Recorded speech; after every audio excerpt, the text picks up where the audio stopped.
Thank you, Daniel. That is very good to know.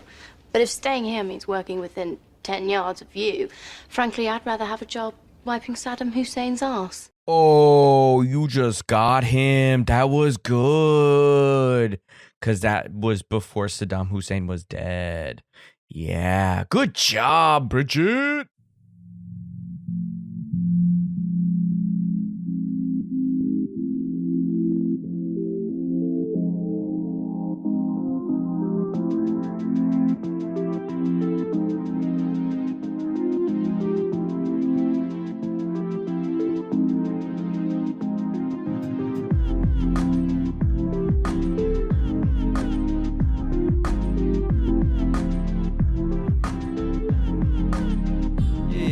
Everybody, and welcome to the Cinema Psych podcast, the podcast where psychology meets film. I am your host, as always, Dr. Alex Swan, and we are going to dive back into recent history with this new episode. In this episode, we are going to talk about the 2001 rom-com hit, Bridget Jones's Diary. Yep, that Bridget Jones's Diary that spawned Bridget Jones, The Edge of Reason, and then Bridget Jones's Baby. So The Edge of Reason came out, and it still had Hugh Grant in it. Bridget Jones's Baby replaced Hugh Grant with McDreamy. Patrick Dempsey. There we go. That's the name I wanted. McDreamy, yeah. So a trilogy for Renee Zellweger's Bridget Jones. Yep. She does a British accent in three different movies.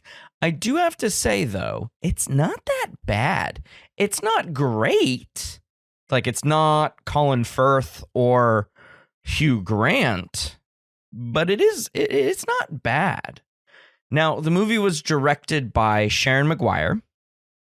Not familiar with this name, but, she did a pretty good job on, creating a cohesive narrative. The writers of the movie, Andrew Davies and Richard Curtis, wrote the screenplay and is based on a Helen Fielding novel. And as I said, Renee Zellweger, main character, Colin Firth, Mark Darcy, Hugh Grant, Daniel Cleaver, and then a bunch of randos here and there. There are a few names that you would have seen in other movies. So Jim Broadbent plays Bridget's dad, and Salman Rushdie plays himself. I don't know if you heard about what happened to Salman Rushdie, though, recently. Got stabbed. Wild story. One of the things that I was interested in seeing is that Shirley Henderson plays one of Bridget Jones's friends, Jude. She played Moaning Myrtle in The Chamber of Secrets, Harry Potter and the Chamber of Secrets. I was like, whoa, it's that person. Holy crap. In any case, we are going to be talking about Bridget Jones's Diary, that silly little diary that Mark Darcy read, and you were like, oh no, he's gonna walk out on her.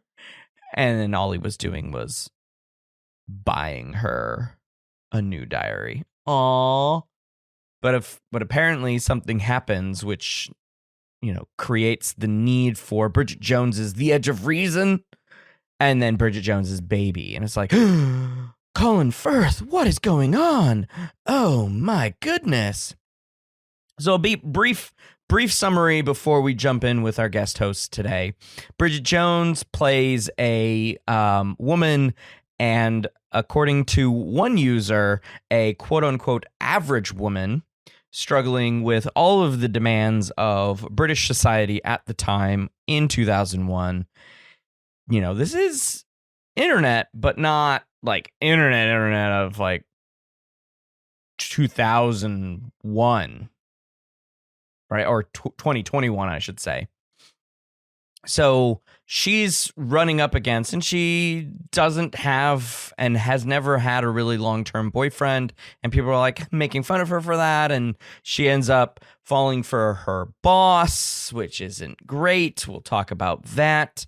And she then realizes that a childhood friend of hers that her mother wants to set her up with, this is Mark Darcy, is actually into her, and she realizes that she's into him, and there's just this whole love triangle. Oh my God, love triangle. So we're going to jump into all of that stuff coming up here right now. Stick around. My guest host today is Dr. Jordan Waggy. Jordan is a cognitive psychologist at Avila University in Kansas City, Missouri, and she's been on the show, and she's an awesome person. This is her 4th time on the show. Jordan, welcome back to the show. Hi. You pronounced all the things right. I'm so impressed. You pronounced Waggy, Avila. Kansas City. Yeah. I know, that one's the hardest of all of them, right? Kansas City. You knew it was in Missouri, which is like... Oh, yes, Kansas City, Missouri, as opposed to the other Kansas state. City, Arkansas. Yes, that one. Kansas City, Illinois. So we are recording this a week before Halloween, and so this is not necessarily the Halloween episode because the movie's not about Halloween. But I was curious what your plans for Halloween are, because I know you do have the kiddos. Mm-hmm. Yeah, we're gonna take them trick-or-treating. We did it kind of easy this year. We got their costumes a little early. They're both gonna be Ghostbusters. Nice. Yes. So we got these little, despite Ghostbusters' terrible portrayal of the field of psychology, which is not my only complaint about that movie, believe it or not. Sure. That'll be on the show. That'll be on the show eventually. Someday that would be a good Halloween episode. It would, yeah. So it's not a very fatphobic movie though. So I think that has that going for it. Good. They got these costumes that they can like swap out the different name badges. So like one of them like right away was Venkman, and then the other one was like I want to say whatever Ernie Hudson's character was. It just like Winston. What's his? It's the last names that are on these name badges. Winston Studem, yes, or something like that. yes, and I'm like, that's fine, I guess. I'm like, yeah. Somebody's gonna scream at their iPhone or their Android and be like, "It's this! That's what his character name was." Because I don't think I got it right, but it's Zetamore. There we go. Yes, got it. Oh no, the one I'll look it up at some point, but it's like it was the 4 Ghostbusters, and he picked the one that like nobody knows. So I don't know. Is he a hipster? Hard to tell. Did they come with proton packs? Yeah, they're blow up, and they that's like so funny. So I had to blow them up because I don't know, like children's lungs are just like tiny. They like hold like a like 2 ounces, half a balloon, whatever. Yeah, just like not even like a tiny balloon. And so and they were just taking forever, and so I just grabbed their stuff and started blowing it up, and then they want to play with their costumes like every day. So we have to leave them blown up, but because we have cats, we have to like put them in a room and close the door. So those sneaky little pointy nails don't come and find them. Yeah. Oh man, that would be devastating. Would be devastating. I would imagine if I had that. Yeah. I would just be crushed. Yeah.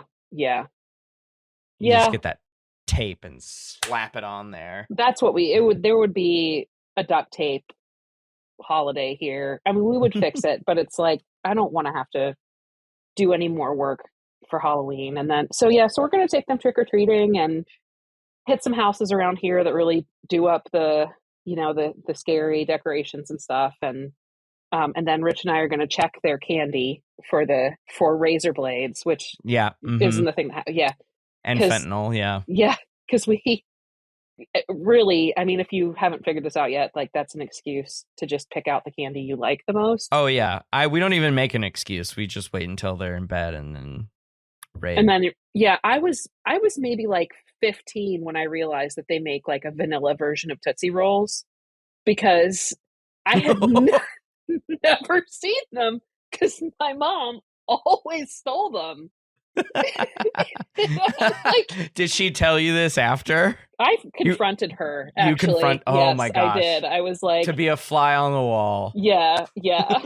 I think like at one point she ordered like a bag or something of those, and I'm like, I've never seen these before. And she said, oh yeah, oh yeah, like I, I I used to take those out of your Halloween candy.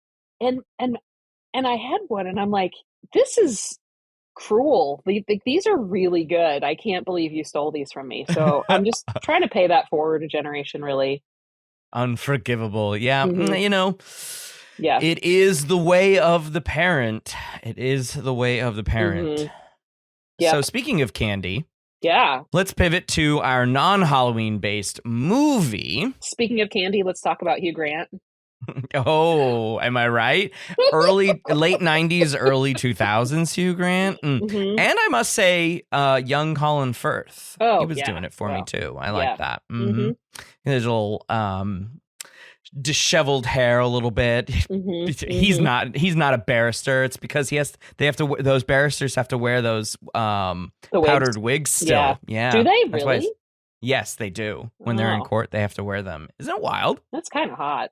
Women do not, though. It's only men. Men are the only ones who have to wear these powdered wigs, which is such the weirdest tradition. That is, Although I am sad that the American legal system dropped that yeah. at I some mean, point. we could try to pass some ordinances, get that back. Yeah, ordinances, then state laws, then federal laws. I'm with you. Yeah. So we chose. Well, you chose I did. Bridget Jones's Diary because you have some thoughts, trademark.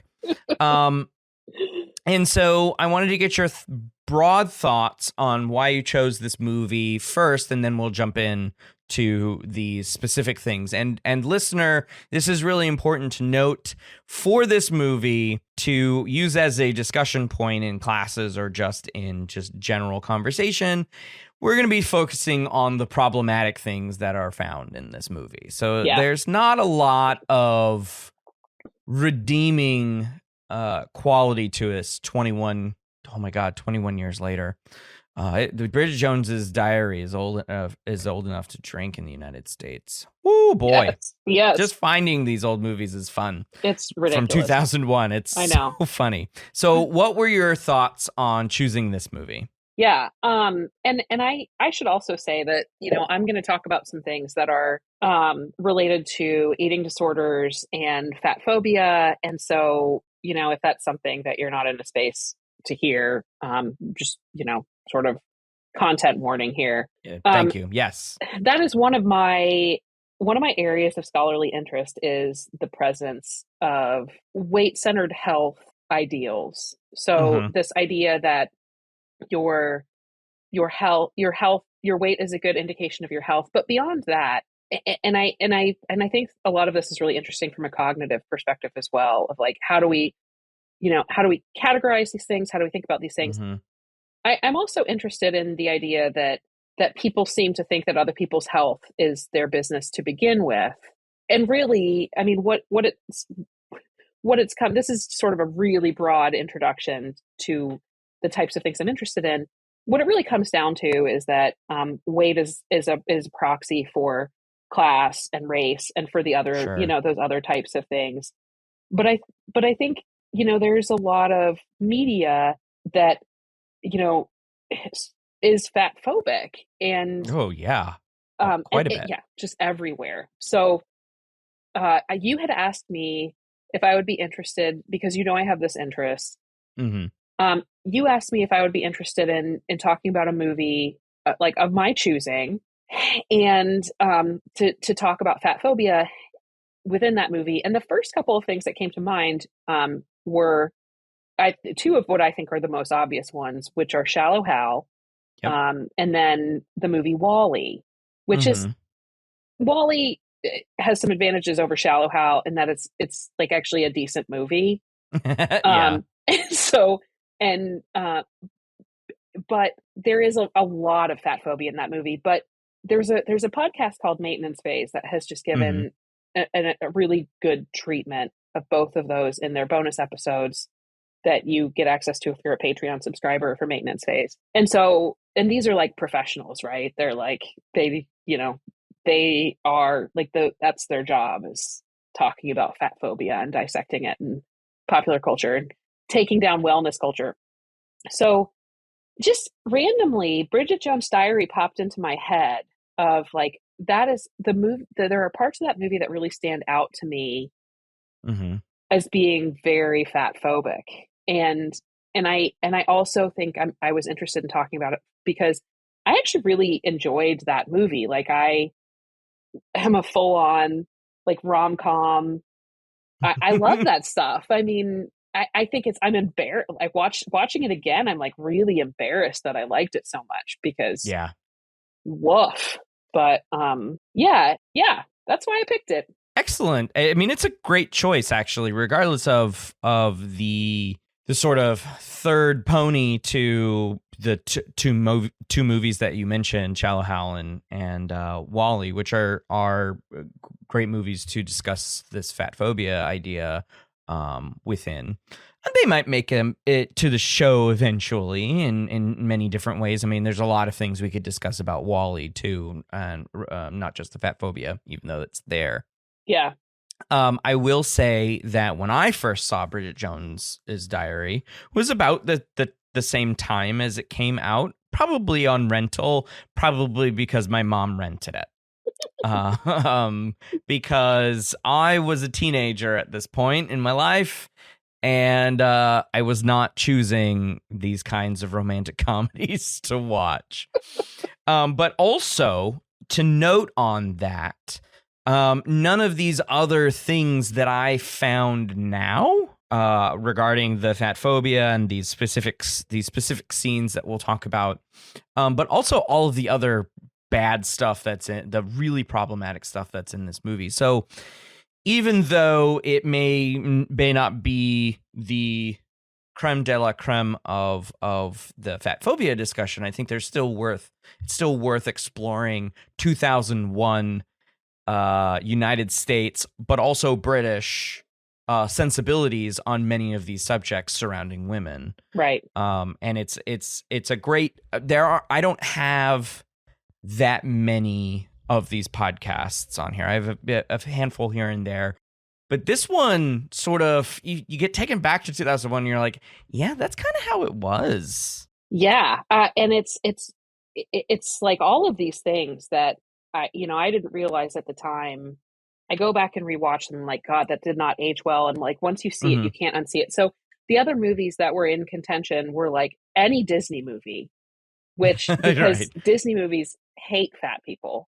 Mm-hmm. And that's a broad statement. A lot of Disney movies hate fat people. There's and then one of the movies that keeps coming up are the Harry Potter movies, and Sure. the Harry Potter movies also have a ton of other issues related to different types of phobias, xenophobia, and then there are the issues with J.K. Rowling and her views and her Right. transphobic views as well. So but it's like reading these things, it's like I just sort of blindly ingested it. I go back and I watch episodes of Gilmore Girls, which I like loved at the time. Mm-hmm. And it wasn't that long ago. I think it was probably around the same time, probably like mid 2000s. Yeah. That was really popular. Yeah. And like the main characters are using the word gay to describe things that aren't good. It's like, so it's like, that was a thing once. That was something that people did, and it was just part of the air we breathed. Exactly. Bridget, come on, it is. I mean, I know it's been awkward as arse, but there's no need to leave. No, actually there is. I've been offered a job in television. Television? And they want me to start straight away. So I've got to leave in about 3 minutes. So Well, just hold it right there, Miss Jones. I'm sorry to inform you, but I think you'll find that by contract you are expected to give at least 6 weeks' notice. Ah, yes, well, I thought with the company being in so much trouble and all, you wouldn't really miss the person who waltzes in a see-through top and fannies about with the press release. So let's jump into this fat phobia. So, Jordan, I'm going to ask you to define sort of more in simple academic terms, let's say, what fat phobia is and how it manifests in popular culture, like Bridget Jones's Diary, and then we'll pick at some scenes and some portrayal. Yeah, for sure. So fat phobia, would just be anything that connects being fat to being bad. Mm-hmm. And so, having biases, it can be very sort of low level, like just maybe assuming that a person doesn't work out because they are fat, or that, or assuming that they want to lose weight, and then there are like these big sort of macro level, these things have like, saying that fat people are lazy, or that fat people Mm-hmm. are, cognitively different somehow than what the industry, this area kind of struggles with what to call people who aren't fat, and some people say people in smaller bodies, some people say straight sized. Straight sized, interesting. Straight sized, yeah, that is the last time I looked it up, and skinny is also considered kind of derogatory. Okay. So I tend to stick with people in smaller bodies, and I also, I guess I should say, freely use the word fat. I identify as a fat person, which is something that if I'm on a podcast, other people might not know. True. Look me Right, up on they're listening Facebook, to and you. you can look at my user picture of me riding a springy horse, and you'll see what I look like. And I think that, but just to pause on that one for a second, I think that gives good positionality for you to talk about this stuff, right? Because there's a lot there that a thinner person would not, a person in a smaller body would not readily recognize, because they are not the target of the phobia, right? Oh yeah, and there are a lot of things I don't recognize that I'm still, Sure. but I also, it doesn't occur to me that like somebody listening might not know that. Sure. Yeah. And the way I kind of talk about fatness sometimes, I think might be a little off-putting to somebody who lives in this society, and who is picturing this podcast, picturing me as like a straight sized person, or a person in a smaller body. Straight size. Straight size is I have odd. to Yeah. I have to pause on this one. Is that Okay. like because trees like grow straight up? No, I don't. I think it's more like middle of the normal curve type of. I don't think it's like straight like a Oh, rail. I okay. think it's straight like not fat. I mean, that was a genuine question. I am actually Yeah. confused by the etymology of this term. I don't really know very much about it. In the type of work I do, I don't often talk about people who aren't fat. So it's a good question. Yeah, because you're writing about how from the perspective of the larger individual, right? Well, So yeah. in media, what are the kinds of common tropes that we can readily identify now, right? If we look back in a movie like Bridget Jones's Diary, what are the things that typically, what are the ways in which it typically manifests? Yeah, I mean, tying self-worth to weight is just a huge one. So, somebody feeling really good about themselves when they've lost weight. And this is a real struggle, because, this is probably the most common conversation I have with people who are like earnestly, like they want to be less fat phobic, but they don't know how. Mm-hmm. And I'll say things like, well, maybe don't congratulate people when they've lost weight. And they'll say things like, well, what if they're really working really hard to do that? And I want to acknowledge that. And I'm like, look, you're asking me what I think. And I think saying something like, I know you're working hard. You seem very happy. You seem very healthy. It is fine. but the praise that you get for losing weight is pretty damaging. It Hmm. equates it equates like a good feeling with the shape of your body, and Sure. it makes you want to do those things more. But then also, we know that people who lose weight gain weight back almost all of the time. And saying, like, there are blatant things that people do when they say, like, oh, you look so much better, you're looking really good. Hmm. It's an implicit comparison to how they used to look before they lost the weight, and so when they weigh that again, it can be very shameful for people. Yeah, um I can see that. so that tying of the self-worth to losing the weight is probably, like, she's very proud of herself when she's lost the weight. She's feeling like, and she's got, what she's like, it says at the beginning, she has like 10 pounds to lose. um and it's not, it's at least it's not because she wants to be healthier or live longer, because that's, another kind of myth about weight, is that it's not as connected to health as we think it is. But it is to attract the attention of, like, this Daniel Cleaver guy, it's to attract the attention of anybody. Like, yeah, that's pretty fat phobic. Yeah, I agree. So yeah, let's jump into this. Because this is classic 2001 for me. So we first hear about a lot of this through Bridget's diary sort of self narration. Oh, I would say half the movie is like her narration. Hmm. And the narration is supposed to be what she's writing down in her diary, Hmm. hence the title of the movie, right? Oh, I never put So two and two together on that. I'm just kidding. no, yeah, well, you're welcome. Thanks.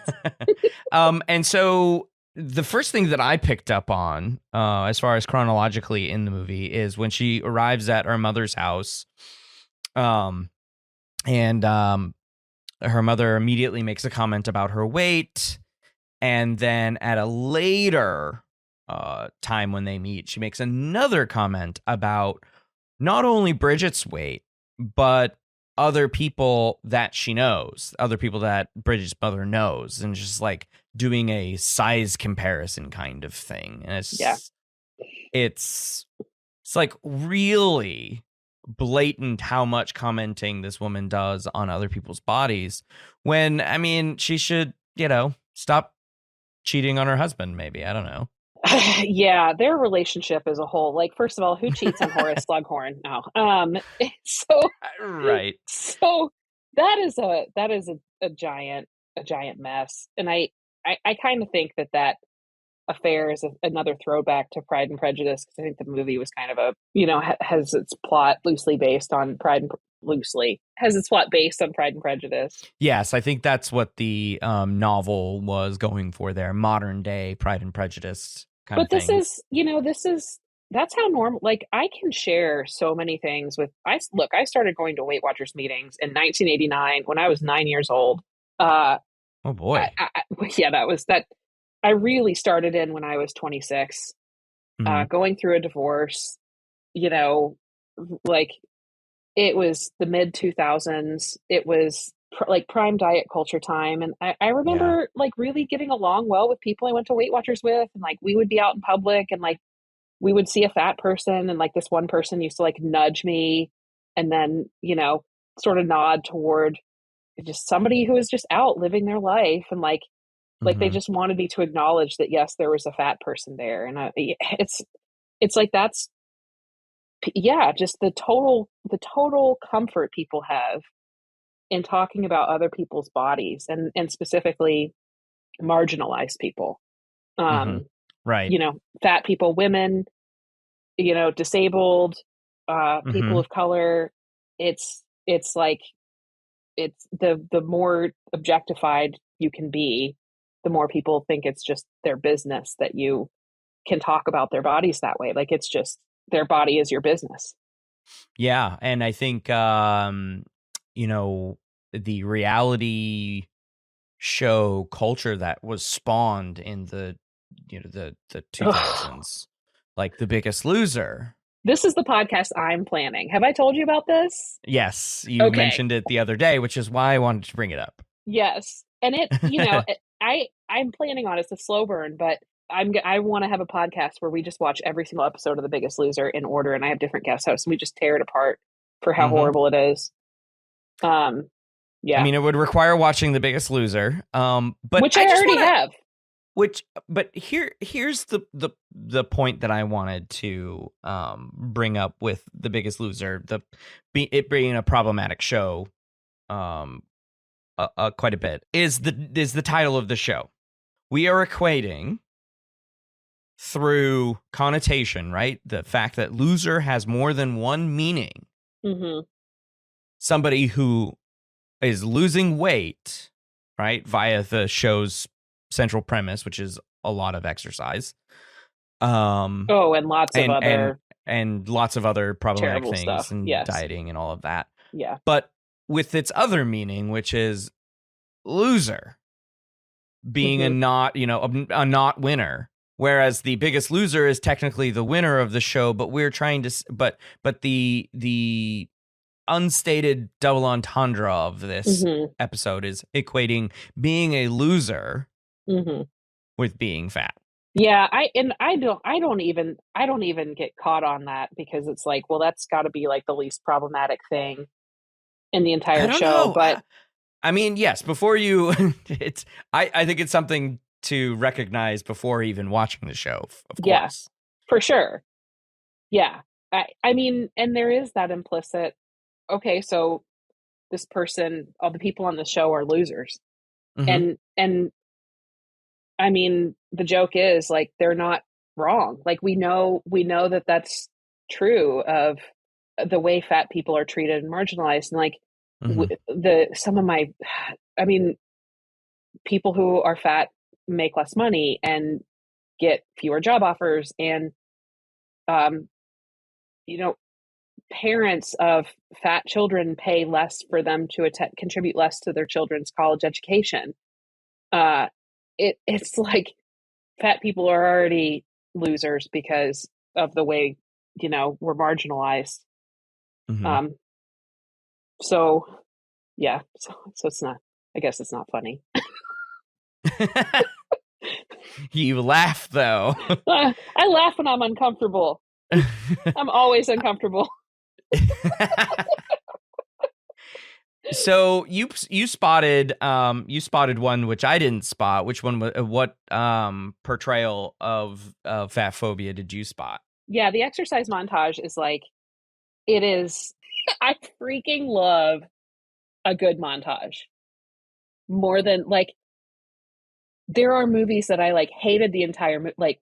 I didn't really love the movie Chasing Amy, but the montage that was in Chasing Amy, beautiful. I love a good time lapse. I remember the first montage I ever saw was like the montage, and this is probably a movie we could spend a lot of time talking about, but in the movie Lean on Me with the principal and the kids, and he had to like, okay, that's Morgan Freeman, blah, blah, blah. Anyway, I really love a good montage, like a good like self-improvement happens in the background, blah, blah, blah. So it takes a lot for me to criticize this specific montage. But this is like eating disorder central. At times like this, continuing with one's life seems impossible, and eating the entire contents of one's fridge seems inevitable.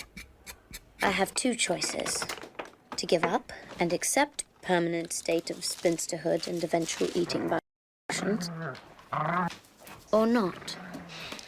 And this time I choose not. I will not be defeated by a bad man and an American stick insect. Instead, I choose this is not a health thing. She's working out alone for unreasonable amounts of time, specifically to lose weight. Like, that is disordered behavior. Yeah. That is, and it's very clear. Like, they cut back to her on the bike. I mean, that's what they did in The Biggest Loser, was just putting people in gyms for a very long time until they had, lost the weight that they needed to lose for the competition. So they cut back and forth to her in the gym multiple times, like indicating she's just been there for a really long time. And it's so unhealthy. It's that kind of behavior toward yourself and your body and health is just, bad. Yeah, she falls off the bike She walks at off one the bike. point. Yes, yeah. Or she She like tries walks to get off off and then she falls over. Yeah. because her legs are sore. Yeah. The folks at Peloton are all constantly saying after you do like a long ride, we'll say, you're not always spinning up like that. If you're always moving your legs that fast, you are going to lose your legs. Oh. But they say like once you've done a long ride, like do not work out longer than, I don't know how to phrase it. What they say is, like don't use the bike as long as you cannot stand on your own 2 feet. Like, do you know what I mean by that? Like, don't do it so long that you get off the bike and you immediately fall over. That's doing it too long. That's pushing yourself too long. Yeah, that makes sense. And that's part of the problem is like we watch these shows like The Biggest Loser where we celebrate people. It's like there are people barfing, there are people passing out, there are people who are like obviously uncomfortable, and there's this whole like shtick about, well, if it's uncomfortable, you have to be uncomfortable. Like doing things the way you've been doing them is what got you here, and you have to push through. And it's like, no, like stop.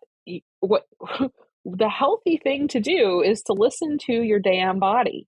That's the healthy thing to do. And if your body is telling you that something's not right, like something's not right. But it's like the very next scene is just her being like very pleased with herself and like walking by her, boss's office with this sheer shirt on. Like, okay, yeah, I nearly killed myself, and not nearly killed myself, but I overdid it on this bike, but I'm super excited because I'm like slightly thinner. And wow, isn't that great? Slightly thinner. Like, yeah. How are we even to judge? Look, anybody who likes you more when you're less is not the one for you, honey. Oh, 100% agree with that. 100% agree. You don't have to make yourself smaller for anyone. Indeed. Listener. Yeah, you tell him, Jordan. You tell him, eh? I'm like crocheting as I'm talking, and so your listener isn't gonna have this visual, but I'm like, something about crocheting turns me into, I don't know, just a foul-mouthed life coach. That sounds good. Yeah. We need more foul-mouthed life coaches. Yeah. I agree. So we'll just get you some yarn and some crochet needles and maybe some carpal tunnel surgery in a couple years. Yeah, that too. Yeah. Couple more things that I spotted, which I was like, oh, they went there. They went fully bad. there. It's so bad. Was the fire pole gaff. So Bridget leaves her job and we'll talk about why she leaves her job in here in just a second. But she leaves her job for a book publisher and ends up getting a job at like sort of a morning show puff piece kind of with the BBC or something like that. And she is asked to go on camera and slide down a fire pole. And I can't tell you, and specifically wearing a miniskirt. She is specifically asked to wear a miniskirt. And so you can all tell where this is going. If you haven't even seen the movie, you should know what I'm trying to say here. The cameraman had an upskirt shot of her coming down the pole, but there was some miscommunication, and, well, she ends up sliding her bum coming down onto the cameraman. I thought that was funny. That the was camera very British. Very British, yep. Coming down onto the camera and the cameraman, and Bridget herself in her diary calls it her bottom the size of Brazil. Yes, yeah. She's supposed to be sliding down the pole, not climbing up it. Go! Okay. Oh, Jesus Christ. Okay, we're out of time. Just wind her up. Well, that seems to be about all we've got time for down here in Lewisham. Chief Officer Bevan, thank you very much. Excellent fire station. And now, back to the studio.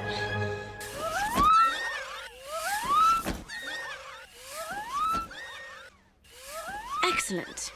National love. And that Yeah. was the gaffe to end all gaffes, even though she ends up making it up later, but still sort of mortifying, right?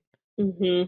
And it doesn't even become a sexual thing, even though it was an upskirt shot. She was wearing leggings, or tights, or whatever they're called. Pantyhose. Pantyhose, there we go. But the way that she fell into the camera obviously emphasized her posterior. And of course, that then makes the rounds and everybody's laughing. And people are laughing at Bridget's expense as opposed to being mortified with her.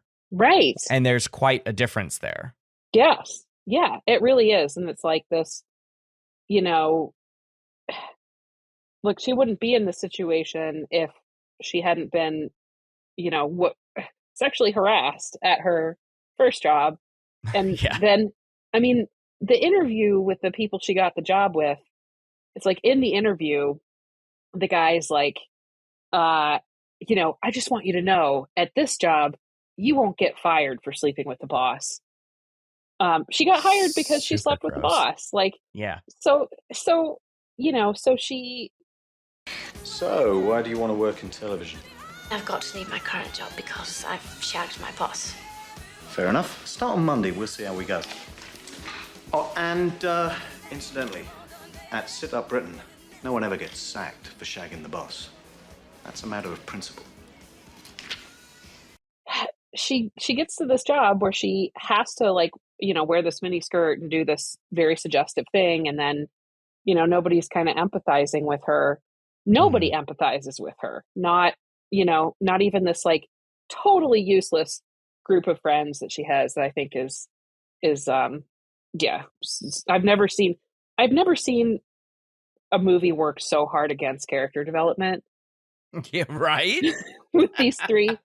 And like I'm this there's some homophobia here as well with like the token gay male friends Sure. that they have in there. And there's, I mean, you know, while we're on that topic, I don't think there were any people of color in the entire movie.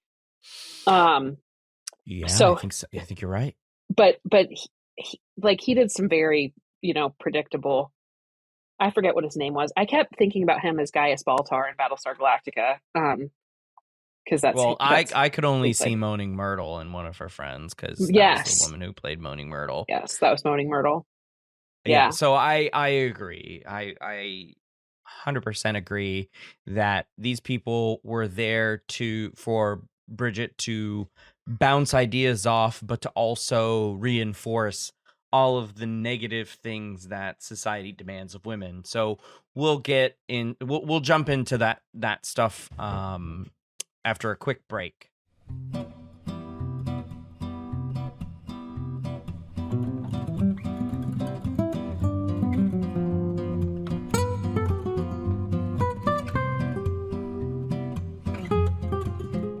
Hey friends, Astrid here. You may know me from such films as Crazy Rich Asians, White Oleander, or How to Train Your Dragon. Wait, what was that? I wasn't in those. Okay, that wasn't me. Ooh, okay, well. Astrid here. You may know me as the other half of your favorite podcast host, Dr. Alex Swan, and I'm here to shout out listeners like you. Thanks for supporting the pod. Whether that's buying merch, sharing episodes on social media, or making donations. You can visit cinemapsychpod.swansite.com to get your hands on previous episodes, or if you're like me, just another hoodie because we live in the Midwest. We appreciate you. Now, back to the show.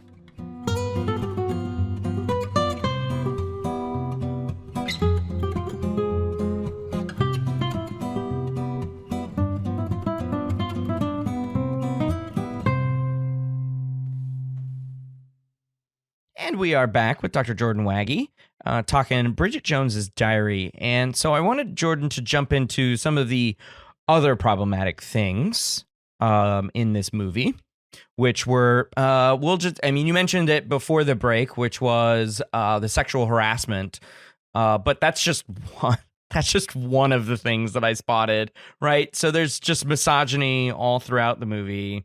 There's also coupled with lots and lots of sexism, both in and out of the workplace.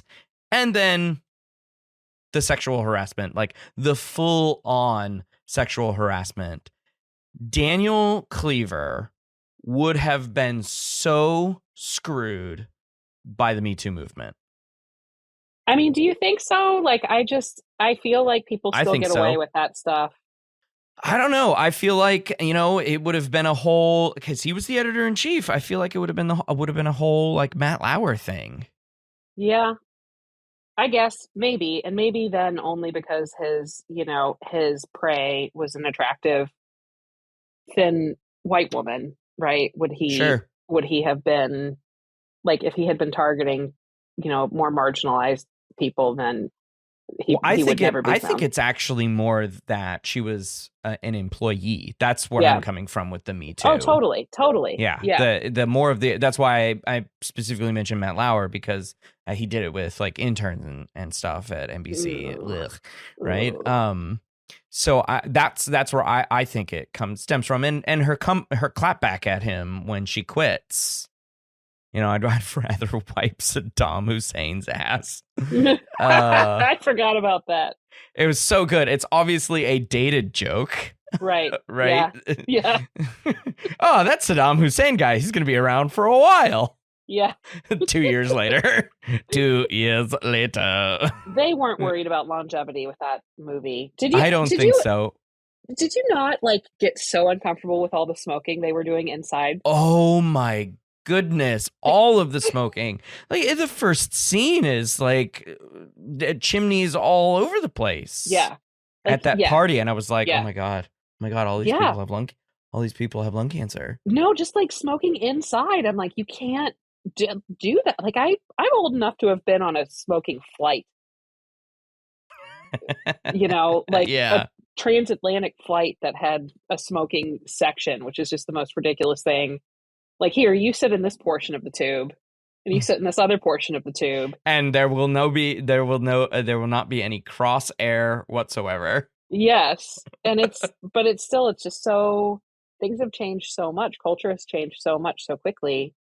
So the smoking is the least of it, but that party, I just was itching the entire time. I mean, like the handsy uncle that wasn't her uncle. Yep. She's getting groped. She's getting, her self-worth is getting equated with her. And here's the thing, right? Like, I just sat down my crocheting because I'm getting ready to say some real stuff. She's 32. I get wanting to partner up with somebody. Like I am somebody who really enjoys having a partner, and same. And it works out well because this partner is a really good one. The first one maybe not so much, but so I get that, but the sadness, like, I'm watching this movie, and yeah, these friends of hers may not have had a lot of character development, but this woman has a very rich social life. Oh yeah, she's out with people all the time, and I'm like, dang, she's singing, I think at the beginning of the movie, All by Myself, and crying, and it's like, you are not all by yourself. Like, your dad is all by himself. Like, that poor guy is having some struggles. That guy can do so much better. I was really hoping he wouldn't take her back. Yeah. Yeah. I know, but the heart wants what the heart wants, Yeah, he settled. I don't care. I am ambivalent, although I know that he was hurting, and she does play a character that does not actually act. It's sort of out of character for Bridget to help him in that situation, because we don't see her operate in that way. We're just hearing her whine and mope about not having a partner of her own. Right. When all she really interacts with are like these very tropey men and tropey and gropey, who Good. I see thank what you. you did there. I like that. appreciate that. Yeah. And this like weird social class of I suppose, turn of the millennium British middle class, I suppose, where they have these dinner parties and are like, oh, what is it like to be over 30 and without a partner, Bridget? That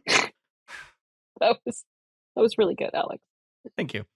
And I'm just like, can't you guys talk about anything else? No. Apparently not, and I hate it. Yeah. I mean, have you ever been to any of those terrible parties? No, and I'd like to think that it's because I had a better sense of who to hang out with. Have you been to those kinds of parties? I mean, yeah, a upper middle class holiday parties, and I guess I've never been upper middle class. Well, I can give you my journals from the time. I'm just kidding. Diaries. I have no regrets, but yeah, like I was what I would consider as like a pretty interesting, high achieving kid. Like I was on like the math team when I was in middle school and like won competitions, and like I did some cool stuff. Like there were cool things I did, but I remember at these like adult functions I would go to, I mean, I was like 16 or 17, most of the family friends or whatever would ask like pretty predictably like about boyfriends and of you? Yeah. Specifically of you? Yeah. Okay. It's like that's, so it's like I totally related to that. It's like, they're older and they're thinking to themselves, what types of things does a young person think about? I'm like, that's just the only thing that, I mean, I don't remember being asked about,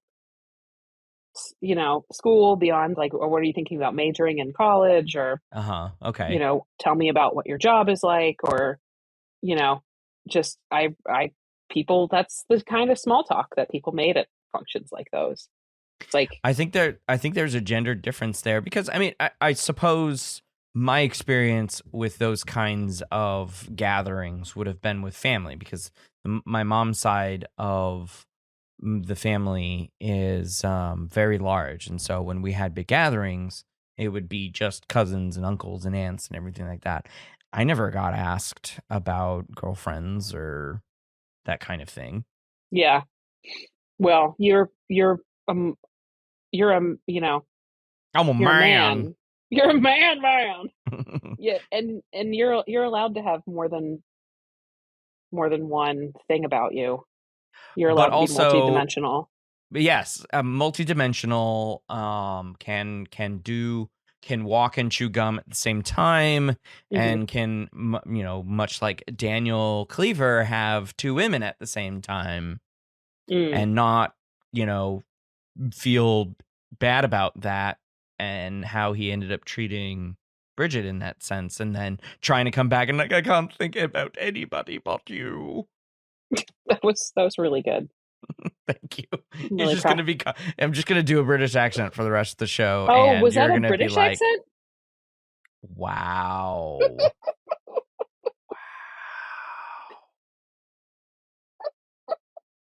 You had that one in the barrel. You had that one. It was cocked and ready to go. I didn't. I'll mail you an aloe plant. Oh, for the burn. For the burn. Thank you. You're welcome. I will let it grow and flourish. You're gonna kill it immediately. No, that's something Astrid would do. Okay. Yes. Any other misogyny, sexism, sexual harassment that you spotted in the movie, Jordan? Oh God, so many. I mean, so many. The first of all, this poor woman that Mark Darcy was dating, and I already forgot her name because we're not supposed to remember her name. Right. Because she's supposed to be like the frigid, Frigid okay. competition. First of all, Mark Darcy is played off like he's the good guy. He is together at this dinner party with this woman who is like, because she has a successful, did I say sexful? Mm-hmm. I mean, Okay. It's probably true. A successful career. And she's portrayed as being like super frigid and whatever. It's like, okay, like that's kind of a trope. That's annoying. Mark is at this dinner party with her when he tells Bridget that he likes her. Like, I'm sorry, no. I wanted to tell you. I wanted to tell you that I like you just the way you are. That's my best Colin Firth. That's the best you're gonna get from Colin Firth tonight. I don't know how to respond to that. just the way you are, Bridget. Like, Bridget. Please don't ever do that again. But yeah, that's what he said. Yeah, that's terrible. It's like, and then they end up getting together. What, like the day? I mean, what happens to this poor woman? She's just there to look not fun. Like, you can't be a woman that's more than one thing. You can't be a woman that's both flawed and interesting and serious about her career. It's like, yeah, you can only be one. And I would say the filmmaking decision for that is so you don't root for this woman, you root for Bridget to get Mark Darcy. And so she doesn't end up with Daniel. Although I have to say, I have not seen Edge of Reason, which is the follow-up. It's so bad. Even worse. I haven't seen it recently, but I saw it several years ago. And then there's a third movie. Yes, but Hugh Grant's not in that one. But Patrick Dempsey is. He was replaced by Patrick Dempsey, who is the sexier man at the time, right? But of course, Colin Firth returns as Mac Darcy. I don't know what you were trying to do there, but I really, that was a really good try. Thanks. I'm really proud of you. You're getting out there. You're talking like Colin Firth. But I mean, she ends up in this triangle, and Mark Darcy punches out Daniel. Yes, and for stealing his wife. Yes, this is the only good part of the movie. Sure. Actually, I would say my favorite part of the movie. So that is number one for me. But there is a second part, which is her trying to announce the book at the book party.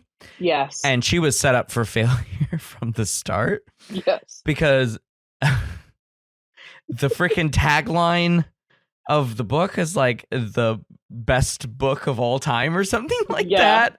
And of course, like Salman Rushdie is there and some other guys there. And she's like, oh, your books are great too, Mr. Rushdie. And yours too, Lord, whatever. Yeah. Set up for failure.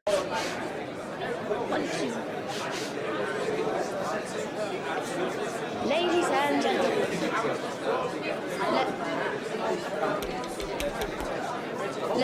Ladies and... Oi! Sorry, the mic's not working. Ladies and gentlemen, welcome to the launch of Kafka's Motorbike, the greatest book of our time.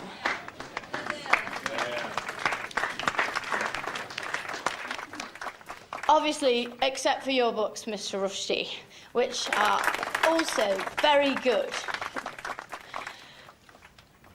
And Lord Archer, yours aren't bad either. Anyway, what I mean is, welcome, ladies and gentlemen. Thank you for coming to the launch of one of the top 30 books of our time. Anyway, at least. And here to introduce it properly is the man we all call, Tits pervert. Mr. Tits pervert. Mr. Tits pervert. Fitzherbert. Because that is his name. Mr. Fitzherbert, thank you.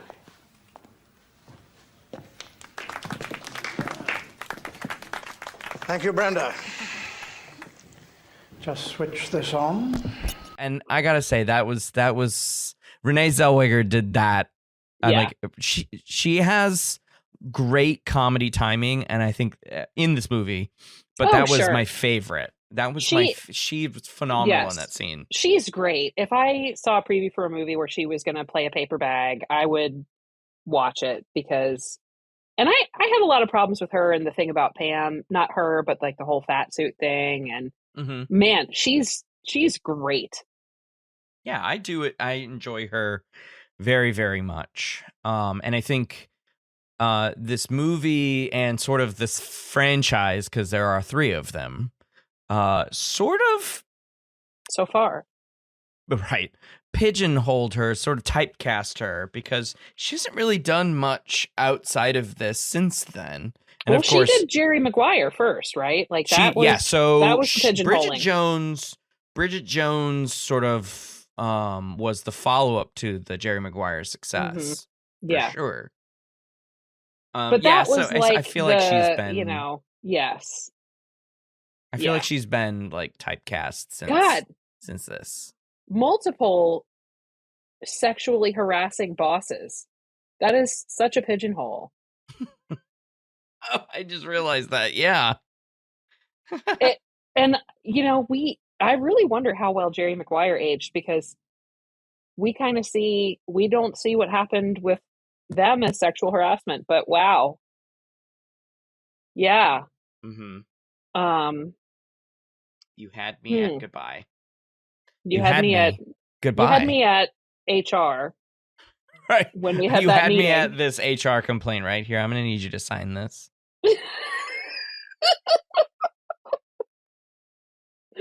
Oh gosh.